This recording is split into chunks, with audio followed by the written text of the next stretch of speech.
Remdesivir एक antiviral drug है, खूब स्टडीज़ हुई और उनके बेस के ऊपर इसको भारत के क्लिनिकल ट्रायल प्रोटोकॉल में चिन्हित किया गया है, क्लियरली स्टेटेड। इसका इस्तेमाल बहुत नेशनल ट्रीटमेंट प्रोटोकॉल जो है उस गाइडलाइन में इसको चिन्हित किया गया है और इसकी सारी साइंटिफिक डिस्कशन आईसीएमआर की नेशनल टास्क फोर्स में हुई। उसके बाद जॉइंट मॉनिटर ग्रुप ने इसको अपनाया और बिल्कुल क्लियरली साइंस के बेस के ऊपर, और उसके ऊपर नज़र रहती है हमेशा, नया डेटा आता है फिर देखा जाता है।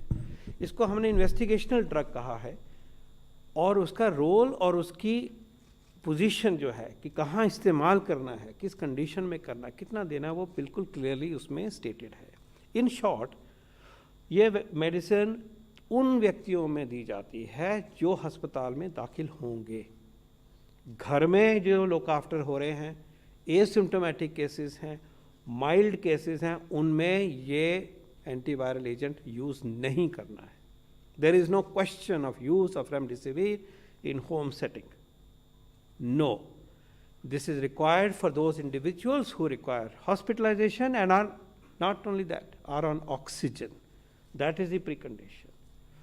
उस सिचुएशन में इस मेडिसिन को दिया जा सकता है और इन्वेस्टिगेशनल ड्रग की तरह से। इसका मतलब कुछ कंसेंटिंग प्रोसीजर होगा, because these are the drugs that have come up also for emergency use in the course of the pandemic. So this is a drug to be used only in hospital. This is a drug to be supplied only to the hospital, not on the chemist shop, to be procured by a patient. ये चीज़ें procure की line लग रही है, ये distortions हैं और ये गलत डायरेक्शन में जा रही है। उससे पैनिक भी हो रहा है, भ्रम भी हो रहा है। हम इसको बड़े ज़ोर के साथ और विनती करते हुए ये कहेंगे कि रैशनल यूज़ होना चाहिए रेमडेसिविर का। हॉस्पिटलाइज्ड इंडिविजुअल में जिसको ऑक्सीजन की आवश्यकता है, डॉक्टर प्रिस्क्राइब करेंगे, अस्पताल में ही ये सप्लाई होगी, इन्वेस्टिगेशनल थेरेपी की तरह इसको लिया जाएगा और उसी टाइम पीरियड उसी डोज के लिए लिया जाएगा जिसको कि डॉक्टर भार्गव के अंडर जो नेशनल टास्क फोर्स है और जेएमजी जो हमारी मिनिस्ट्री में है, उन्होंने इसको नेशनल प्रोटोकॉल कोविड-19 का जो है उसमें लिखा है। और ये भी मैं बताना चाहूँगा, जैसे विदित है आपको कि इसका एक्सपोर्ट रोक दिया गया है, इसकी थोड़ा सा शॉर्टेजेस इन सम एरियाज़ की खबरें आई थी, वो सब उसमें सुधार आ गया है, कोई घबराने की ज़रूरत नहीं है। ये मेडिसिन प्लेंटीफुल अवेलेबल है, ठीक तरह से इस्तेमाल करने की ज़रूरत है, भ्रम फैलाने की ज़रूरत नहीं है। ये बात आप प्लीज़ लेकर चलिए और मैं विनती करता हूँ अपनी फिजिशियन कम्युनिटी को, हम सब की तरफ से कि जो इसका रैशनल, जुडिशियस, करेक्ट यूज़ है, आप प्लीज़ वही करिए। पेशेंट को भी मत इंडिकेट करिए कि भाई ये कर लीजिए, ये करिए। इस तरह से देश को, समाज को और व्यक्ति विशेष को नुकसान होता है। और मुझे बहुत खुशी है कि आज दोपहर को इंडियन मेडिकल एसोसिएशन ने भी एक प्रेस रिलीज़ करी है और उसमें भी उन्होंने ये कहा है कि judicious use of injection remdesivir होना चाहिए और पब्लिक को पैनिक नहीं होना चाहिए। तो डॉक्टर कम्युनिटी, सरकार आप सबको अपील करती है, सब लोगों को और साथ में ही पर्टिकुलरली हमारे फिजिशियन फ्रेटर्निटी को, कि इस दवाई का इस्तेमाल जिन कंडीशंस के लिए किया गया है उसी में करिए, उसी में अप्रोप्रिएट है। उसके बाहर जाना इररैशनल है, अनएथिकल है और ये नहीं होना चाहिए। बहुत ज़ोर से मैं कहना ये चाहूँगा। पिछली बारी डॉक्टर भार्गव ने और भी हमें एक्सप्लेन किया था इसके बारे में, हम उसी बात को आगे बढ़ा रहे हैं आज। तीसरा मुद्दा आता है कि पेंडेमिक जिस तरह से बढ़ रहा है, इसमें अब हमारी जिम्मेवारी क्या है।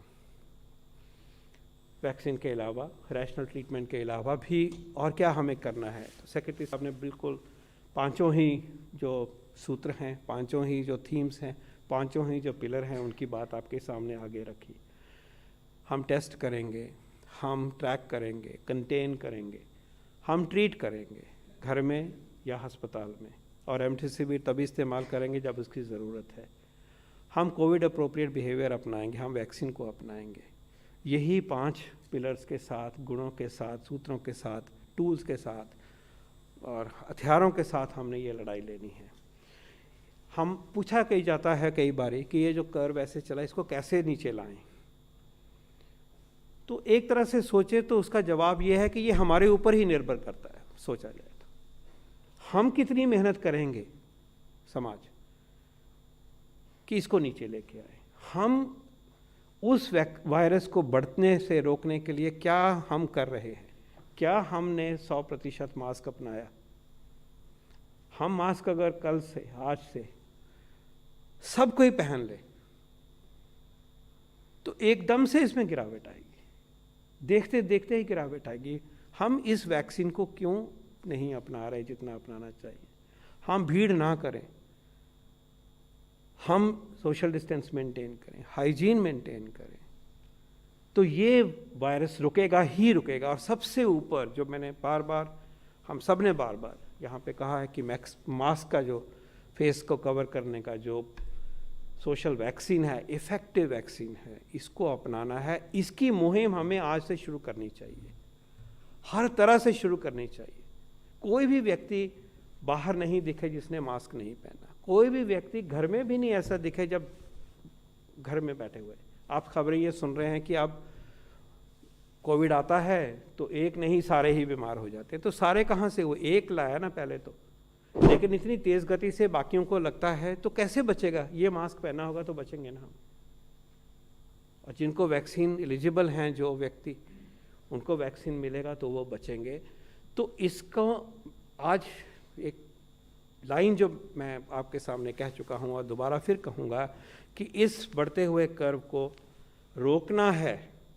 कि आप पूछें कैसे रोकना और कब रुकेगा, ये हम पे निर्भर करता है कि हम अब कितनी मेहनत कर लें। नहीं तो जैसे आप देख रहे हैं बहुत सीरियस सिचुएशन इमर्ज हो रही है, कुछ प्रदेशों में ज़्यादा खराब है, लेकिन ये देशव्यापी समस्या है। ये आज हम दोबारा कह रहे हैं, पहले भी हमने इसी मंच से पहले भी कहा, देशव्यापी समस्या है।